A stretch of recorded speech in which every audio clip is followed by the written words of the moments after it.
자, 오늘 이야기는 건설업을 등록할 때 등록 기준을 감면해주는 제도에 대해서 알아보도록 하겠습니다. 건설업 등록 요건은 세 가지가 있는데 자본금, 기술자, 세 번째는 시설 장비죠. 그 중에서 자본금과 기술자는 감면을 받을 수 있는 특정 요건이 있습니다. 건설산업기본법 시행령 16조에 있는 내용인데요. 건설업 중복 특례라고 부르는 내용입니다. 오늘 내용은 2023년이라는 표현을 했는데요. 2022년 10월 달에 국토부에서는 재미난 발표를 하나 하죠. 1회 한정하던 것을 한 개 업종으로 확대하고 기존 건설업을 하고 있는 분들에게도 이 특례를 적용하도록 하겠다라는 내용이었는데 2022년 1월 달에 시행한 건설업 업역 개편 과정에서 문제점이 생기기 시작하면서 그 문제점을 개선하기 위한 일종의 제도 변경을 할 때 생기는 버그를 해결하기 위한 제도라고 생각하시면 됩니다. 건설업 업역 개편을 조금 더 잘 이해하신 분들은 한 개의 공사업 가지고는 지금 건설업계에서 살아남을 수가 없기 때문에 여러 가지 면허를 아마 준비하셨을 건데요. 그런 분들에게 더욱더 중요한 내용이기도 합니다. 그래서 시작하기 전에 건설업 업역 개편을 간략하게 이야기하고 넘어갈 건데 2022년 1월달 건설업 업역 개편이 시행하기 이전에는 종합건설이 5개, 전문건설이 약 30개 정도의 업종으로 나뉘어졌습니다. 그런데 전문건설이 너무 많으니까 14개로 줄이자. 그렇다고 나머지 업종을 없앨 수가 없으니까 주력 분야를 만들어서 같은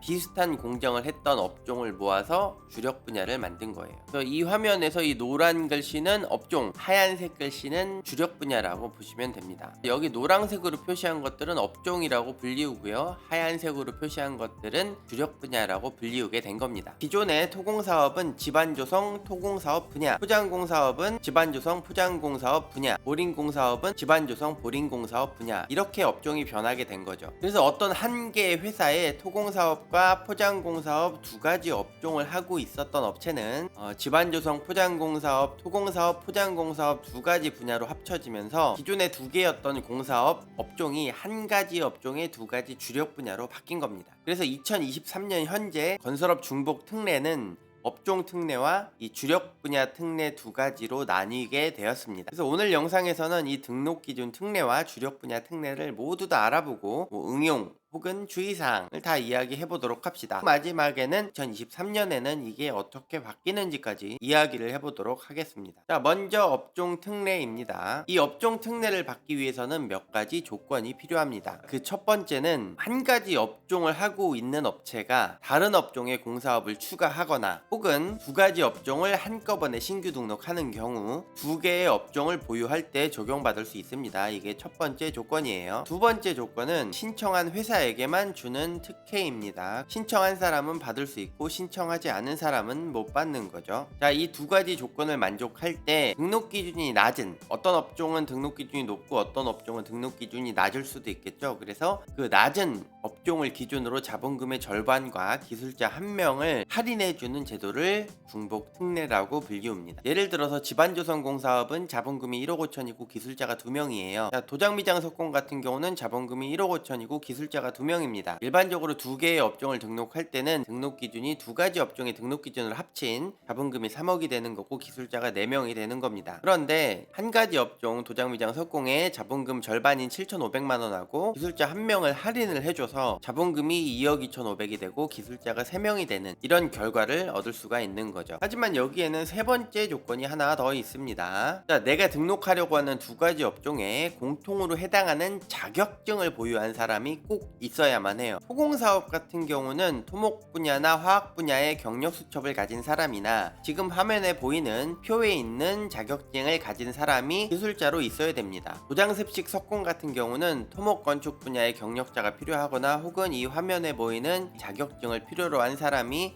있어야만 등록을 할 수 있는 업종이죠. 공통으로 들어가는 자격증을 찾아봤더니 이렇게 표기가 됐어요. 그럼 가장 앞에 있는 이 토목초급을 예로 들어봅시다. 토목초급이라는 경력수첩은 둘 다 해당하는 자격증인 거죠. 이 세 명이 이런 구조로 충족을 할 때 이런 혜택을 적용받을 수 있다는 얘기예요. 자, 그런데 여기는 주의사항이 있습니다. 그러니까 어떤 업종의 특례를 받을 것인가가 상당히 중요해요. 기존에 집안조성공사업을 하고 있는 업체가 도장습식 석공을 추가하는 경우에는 도장습식 석공에 특례가 적용이 되겠죠. 두 개의 업종을 신규 등록하는 경우에는 집안조성 포장과 도장습식 석공 어느 곳에 우리가 신청을 어떻게 하느냐에 따라서 집안조성이 특례를 받을 수도 있고 도장습식이 특례를 받을 수도 있습니다. 그래서 국토교통부에서는 특례를 신청한 회사에 대해서 이렇게 공시를 하고 있습니다. 자, 특례를 받은 업종을 왜 알아야 하느냐면 우리 회사가 집안조성 공사업을 하다가 도장습식 석공을 등록할 때 새로 등록하려고 하는 업종의 특례를 모두 다 쓰는 경향이 있어요. 그런데 만약에 이 특례를 받은 업종을 폐업하게 되면 이 등록기준 특례는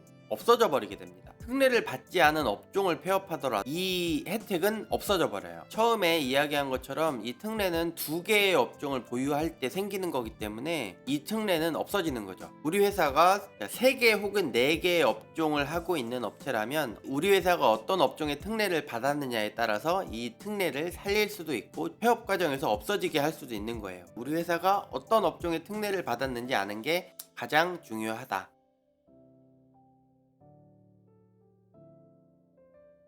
자, 그러면 주력 분야 특례에 대해서 알아보도록 합시다. 자, 첫 번째는 자본금입니다. 주력 분야의 자본금은 전액이 감면이 돼요. 그것도 아무런 조건 없이. 집안조성 토공사업은 자본금 1억 5천에 기술자 2명이 필요한 업종이고요. 집안조성 포장공사업은 자본금 1억 5천에 기술자 3명. 집안조성 보링공사업은 자본금 1억 5천에 기술자 2명의 등록 기준을 가진 업종입니다. 집안조성 토공사업 분야를 하고 있다면 자본금은 1억 5천이겠죠? 포장공사업을 추가하던 보링공사업을 추가하던 자본금은 여전히 1억 5천이에요. 같은 업종에 있는 다른 분야를 추가하게 되는 경우 자본금은 전액 감면이 되기 때문에 자본금을 추가하거나 할 필요는 없습니다. 주력 분야 자본금 혜택은 주력 분야의 개수에 상관없이 자본금이 전부 다 동일하다. 그럼 주력 분야 기술자에 대해서 알아봅시다. 주력 분야 기술자 혜택도 기술자 1명을 감면을 해줍니다. 그런데 아까 업종 특례에서는 두 개 업종에 공통으로 해당하는 자격증을 보유한 사람이 필요하다고 했잖아요. 그리고 업종 할인은 일회용 한 번만 사용하고 사용하지 못한다고 했는데 주력 분야는 무조건 사용할 수 있어요. 무조건 어떤 특정 조건 없이 무조건 사용할 수 있고 무제한으로 사용을 할 수가 있어요. 자, 예를 하나 들어보죠. 집안조성 토공사업은 기술자가 2명, 집안조성 포장은 3명, 보링공사업은 2명인 같은 업종의 다른 분야죠. 이 세 가지의 분야를 다 등록한다고 생각을 해봅시다. 집안조성 토공사업을 등록할 때는 기술자가 2명이에요. 포장공사업을 추가할 때는 기술자가 2명인 것과 포장공사업이 아까 3명이었잖아요. 3명 중에서 1명을 감면해주기 때문에 4명이 되는 거고, 보링공사업은 아까 기술자가 2명이었는데 보링공사업은 2명에서 또 1명을 감면해줘서 한 가지 업종에 3가지 분야를 등록할 때는 총 5명의 기술자가 있으면 되는 거예요. 아무런 조건도 없고 그냥 횟수 제한도 없이 무제한으로 사용을 할 수가 있습니다. 단지 분야가 그렇게 많지가 않다는 게 함정이죠. 자, 이렇게 주력 분야까지 설명을 마쳤습니다. 그러면 응용 문제를 한번 풀어보도록 합시다. 어떤 회사가 집안조성 포장업종에 토공, 포장, 보링공 사업 3가지 분야를 다 등록을 했고 도장습식 석공에 도장습식 방수 3가지 분야를 다 등록을 했다고 칩시다. 2가지 업종에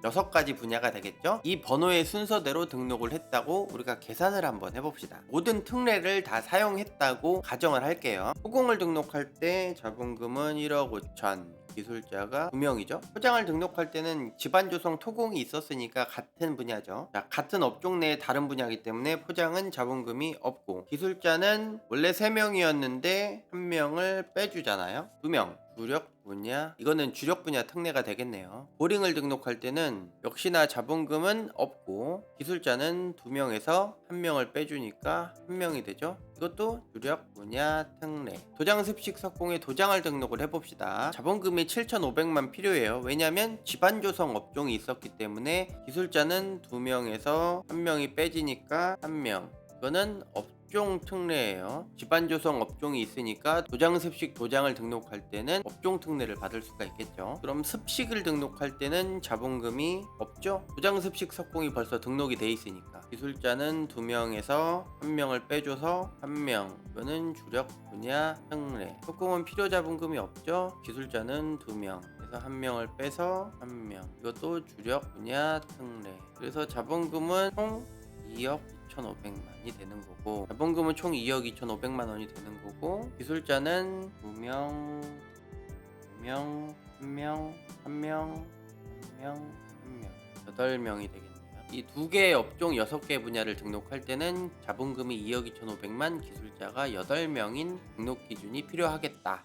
뭐 이런 내용이죠. 그래서 이 주력 분야 할인은 알아둬야 될 거는 무제한으로 사용이 가능하다. 회사 경기가 안 좋아서 면허를 반납했다가 다시 등록할 때 또 사용할 수 있다. 2023년에는 어떻게 바뀔까? 자, 앞서 이야기한 국토부 입법 예고에 대해서 이야기를 해보도록 합시다. 2022년 1월 업역 개편이 일어나기 전에 이 중복 특례라는 거는 두 가지밖에 없었어요. 그때는 주력 분야가 없었으니까. 그런데 2022년 건설업 업역 개편을 하면서 문제점이 생기기 시작을 합니다. 자, 두 명의 건설업자가 있었습니다. 정부에서는 이 두 명의 업자에게 동일한 혜택을 주었어요. 한 사람은 조경식재와 토공사업이라는 사업을 하길 원했고, 한 사람은 조경식재와 조경시설물이라는 업종을 하길 원했어요. 이 4개의 업종은 모두 자본금 1억 5천의 기술자 2명인 업종으로 등록 요건은 동일했어요. 한 사람은 본인에게 주어진 특례를 사용하지 않고 자본금 3억의 기술자 4명의 등록 기준을 가진 회사를 만들게 된 거죠. 또 한 사람은 본인이 가진 특례를 다 사용해서 자본금 2억 2,500의 기술자 3명의 등록 기준을 가진 회사를 만들게 됐습니다. 한 사람은 혜택을 다 써버렸고 한 사람은 혜택을 쓰지 않고 아껴둔 거죠. 그런데 이 업역 개편 과정에서 두 가지 특례를 모두 사용한 이 사람의 이 회사의 업종 두 가지가 한 가지로 통합이 되어버리면서 자본금 2억 2,500의 기술자 3명이었던 게 자본금 1억 5천의 기술자 3명의 등록 기준을 가진 회사가 되어버린 거죠. 근데 여기까지는 우리가 법과 제도가 바뀌니까 이 왼쪽에 있는 사람도 모두 다 이해할 수가 있는 부분이란 말이에요. 제도가 바뀌었으니까 일정 부분은 받아들여야지. 이 두 가지 특례를 다 사용한 사람에게 이 기술자 50%, 자본금 50%의 특례를 부활시켜줘 버린 거예요. 한 번도 사용하지 않은 사람 입장에서는 억울하잖아. 나중에 내가 사용하려고 이걸 아끼고 아껴놨던 쿠폰인데 쿠폰을 다시 살려줘 버리니까 이 쿠폰을 왜 부활을 시켜준 거야? 사람들에게 너무 민감한 돈 문제와 사람 문제를 상대적인 박탈감이 들 수 있을 정도의 제도가 되어버린 거죠. 이 건설업 업역 개편이. 본인이 운영하던 업종이 업역 개편으로 통합되어 버린 사람들에게는 기술자와 자본금 특례를 부활을 시켜줬는데 나중에 쓰려고 안 받은 사람, 그냥 아끼다 똥된 거죠. 그리고 예전에 감면을 받고 면허 하나를 반납한 사람, 이런 사람들은 상대적 박탈감을 느낄 수밖에 없는 거예요. 그런데 더 심각한 사람이 있어. 반납한 회사를 인수한 사람, 이런